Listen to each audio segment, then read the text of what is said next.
সই জালিয়াতির পরে আরও বিপাকে তৃণমূল কংগ্রেস। শোভনদেব চট্টোপাধ্যায়কে বিরোধী দলনেতা হিসেবে চেয়ে তৃণমূলের তরফে চিঠি দেওয়া হলো এবং ইতিমধ্যেই মন্ত্রী তাপস রায় তিনি যে দাবি করেছেন যে তৃণমূলের চিঠির কোনো বৈধতাই নেই। সরাসরি আমাদের প্রতিনিধি কৃষ্ণেন্দু অধিকারী আমাদের সঙ্গে রয়েছেন। কৃষ্ণেন্দু, আজকে কুণাল ঘোষ, অসীমা পাত্র তারা যান বিধানসভার সচিবালয়ে গিয়ে চিঠি জমা দেন, কিন্তু যে বিষয় তাপস রায় তিনি বলছেন যে এই চিঠির কোনো বৈধতা নেই। তাহলে যে চিঠি আজকে সচিবালয়ে রেখে আসা হলো, তৃণমূলের সেই চিঠিতে কি কোনো বিধায়কেরই সই ছিল না?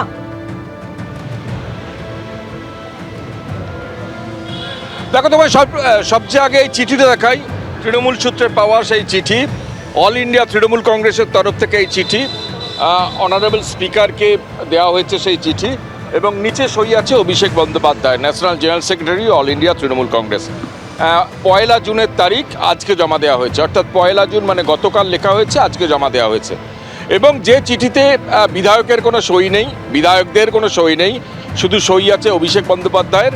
এবং সেই চিঠির যে মূল কন্টেন্ট সেটা দেখা যাচ্ছে যে লিডার অফ অপোজিশন, বিরোধী দলনেতা Sovandeb Chattopadhyay, deputy leader of opposition Asima Patra এবং নয়না বন্দ্যোপাধ্যায় এবং চিফ হুইপ শ্রী ফিরহাদ হাকিম। অর্থাৎ প্রথম চিঠিতে, যে চিঠি নিয়ে এত বিতর্ক, যে চিঠির সই জালিয়াতি হয়েছে, যে চিঠির সিআইডি সই জালিয়াতি তদন্ত করছে, সেই চিঠিতে যাদের নাম ছিল সেই একই নাম বিরোধী দলনেতা হিসেবে শোভনদেব চট্টোপাধ্যায় এবং চিফ হুইপ হিসেবে ফিরহাদ হাকিম এবং অসীমা পাত্র এবং নয়না বন্দ্যোপাধ্যায়ের নাম। বিধায়কের সই ছাড়া আজকে কুণাল ঘোষ এবং অসীমা পাত্র, ডেরেক ওব্রায়েন রাজ্যসভার সাংসদ এবং নেতা, তার গাড়িতে করে আজকে বিধানসভায় এসে, যে বিধানসভার যিনি স্পিকার তিনি আজকে অনুপস্থিত, তিনি নেই, তার যে সচিবালয় সেই সচিবালয়ের টেবিলে রেখে আসেন এবং গোটাটা ভিডিও করে বলে তৃণমূল সূত্রে দাবি করা হয়েছে। যেহেতু গোটা বিষয়টায় এমন টালমাটাল অবস্থা তৃণমূলের, যে যেখানে বিরোধী দলের 80 জন বিধায়কের মধ্যে 2 জন সাসপেন্ডেড বাদ দিলে 78 জনের একটা বড় অংশই শাসক এই বিরোধী দল তৃণমূলের সঙ্গে নেই।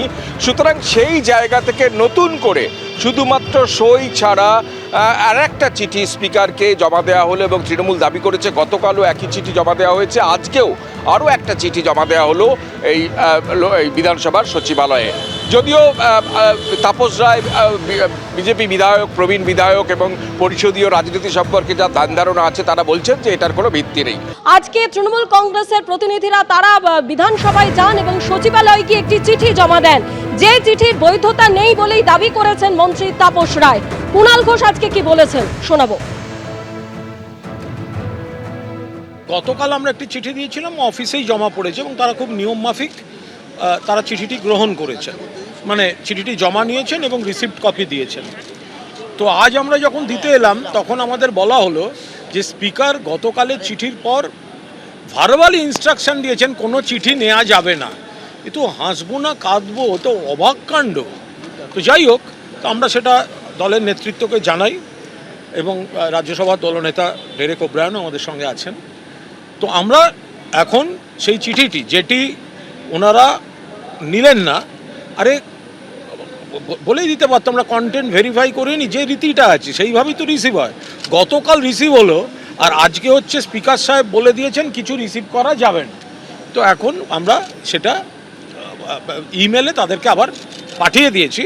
হার্ড কপি কীভাবে কী আইনমাফিক পদ্ধতিতে পৌঁছানো যায় সেটা হবে, কিন্তু ইমেলে ইতিমধ্যেই স্পিকারকে পাঠিয়ে দেওয়া হয়েছে। 60 জনের সই সম্বলিত একটা চিঠি বোধহয় দেওয়া হয়েছিল। সেই চিঠিতে অনেক সই ছিল বিধায়কদের, যা জাল। সেই সই কারা করলো? অন্য বিধায়করা করলো, না বিধানসভার বা বিধায়কদের বাইরে তৃণমূল দলের কোনো পদাধিকারী বা অন্য কেউ করলো? সেটা নিয়ে হেয়ারস্ট্রিট থানায় একটি মামলা হয়েছে এবং সিআইডির হাতে কেস দেওয়া হয়েছে। হ্যান্ডরাইটিং এক্সপার্ট সিআইডি তার তদন্ত করছে। সো অল দিজ আর দেয়ার। তো এইগুলোকে মাথায় রাখতে হবে তৃণমূলীদের। সমস্যা হচ্ছে তৃণমূলীরা বেশিরভাগই কিছু জানে না, না জেনে যা পারে সেটা বলে দেয়। তো সুতরাং রীতিনীতি জানতে হবে। আজকে স্পিকার নেই, এখন স্পিকার কাল আসবেন, তখন বোঝা যাবে, দেখা যাবে, কথা বলা যাবে। তো সুতরাং নিয়ম নীতি রয়েছে, রুলস রেগুলেশনস রয়েছে। সবচেয়ে বড় কথা, এটার উত্তর ওরা দিক। ওরা এরকম বেহায়া বা নির্লজ্জ কেন যে বিধায়কের সই জাল হচ্ছে? এটা কিন্তু বাংলা কেন ভারতবর্ষের কোনো বিধানসভায় আমি আজও পর্যন্ত হয়েছে বলে শুনিনি। এবং বিধায়করা স্বীকার করছেন যে তার সই এটা নয়। এবং বিধায়করা বলছেন যে এটা তাদের বা তার সই নয়। কিন্তু তারপরে তার সেই জটিলতা বা সেইটা তো সিআইডি তদন্ত করছে, মুখ্যমন্ত্রী বলেছেন কড়া ভূমিকা নেওয়া হবে। নেওয়া তো উচিত। এটা যদি কোনো প্রমাণিত হয় যে কোনো এমএলএরা করেছে, তার মেম্বারশিপ যাবে এবং শাস্তি হবে। আর যদি বাইরের কেউ করে থাকে আদার দেন এমএলএ, তাহলে পরে তার শাস্তি হবে। কিন্তু তারপরে গতকাল যে তৃণমূলের তরফে একটা চিঠি দেওয়া হয়েছে বলে তৃণমূল দাবি করছে, এবং আজকেও কুণাল ঘোষ এবং অসীমা পাত্র তৃণমূলের দুই বিধায়ক আজকে এসে, তাহলে তৃণমূল কত চিঠি দেবে? তৃণমূলের চিঠি দিচ্ছে, কখনো আগে কারা দিয়েছিল, বোধহয় শোভনদেব চট্টোপাধ্যায় দিয়েছিল, তারপরে আজকে কুণাল ঘোষ দিল, তারপরে ঋতব্রত দিচ্ছে। তো এ তো চিঠির লড়াই চলছে তৃণমূলেরই মধ্যে। আমরা খুশি কেন খুশি হব না? তৃণমূল ভাঙছে, বেজায় খুশি।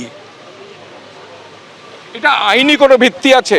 বিধানসভার যে মানে আইনি পরিকাঠামো আছে, তাতে আইনি ভিত্তি আছে যে বিধায়কদের সই সম্মিলিত ছাড়া বা বিধায়কদের সই ছাড়া দলের তরফ আরে ভাই, থেকে? পরিষদীয় দলের নেতাই বিরোধী দল নেতা হয়। অপোজিশনে যারা থেকে শাসক দল লিডার অফ দ্য হাউস তৈরি করে, ঠিক আছে? পার্টির তরফ থেকে সই ছাড়া যদি কেউ চিঠি দেয় সেটা কি গ্রাহ্য হবে? পার্টি তৃণমূলের তরফ থেকে বিধায়কদের যদি সই সম্মিলিত থাকে এবং সেটা যদি 80-র মধ্যে 41 হয়, তাহলে পরে সেটা স্পিকারের বিচারাধীন হয়, স্পিকার সেটা বিচার করতে পারেন, সই ছাড়া দেখতে পারে। সই ছাড়া তো হতে পারে না। কারণ এটাকে বলা হয় পরিষদীয় দল। তো পরিষদীয় দলের তো সদস্য হতে হবে। পরিষদীয় দল বাইরে থেকে নিয়ন্ত্রণ করতে পারে।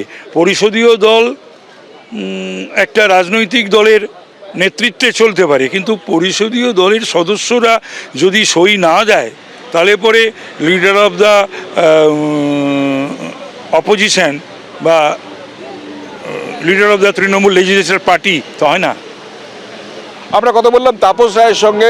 তাপস রায় প্রবীণ বিধায়ক এবং পরিষদীয় রাজনীতি সম্পর্কে যথেষ্ট ওয়াকিবহাল, এবং যে সই জালিয়াতি নিয়ে সিআইডি তদন্ত শুরু করেছে এবং তার পরিপ্রেক্ষিতে জোর বিতর্ক তৈরি হয়েছে। তৃণমূল ভেঙে যাচ্ছে, ঋতব্রত বন্দ্যোপাধ্যায়ের নেতৃত্বে একাধিক বিধায়ক বৈঠক করছেন, তার একটা সই সম্মিলিত চিঠি জমা দেওয়ার কথা বিধানসভায়। ঠিক সেই প্রেক্ষাপটে তৃণমূলের তরফ থেকে আরও একটা চিঠি আজকে কুণাল ঘোষ এবং অসীমা পাত্ররা বিধানসভার অধ্যক্ষের যে সচিব, সেই সচিবের টেবিলে রেখে আসেন, এবং তাতে তৃণমূল সূত্রে যেটা জানা যাচ্ছে, সেই চিঠিতে দলের তরফ থেকে অর্থাৎ তৃণমূলের তরফ থেকে বিরোধী দলনেতা হিসেবে শোভনদেব চট্টোপাধ্যায়ের নাম প্রস্তাব করা হলেও বিধায়কদের সই কিন্তু সেখানে নেই। এই চিঠি কতটা আইনত গ্রাহ্য হবে তা নিয়ে অবশ্যই প্রশ্ন তুলছেন তাপস রায়। এখন দেখার যে এই ডামাডোল চলছে বিধানসভায় পরিষদীয় রাজনীতি ঘিরে, তার শেষ কোথায় হয়। ক্যামেরায় বিশ্বজিৎ সাহার সঙ্গে কৃষ্ণেন্দু অধিকারী, এবিপি আনন্দ, কলকাতা। এবিপি আনন্দ, এগিয়ে থাকে, এগিয়ে রাখে।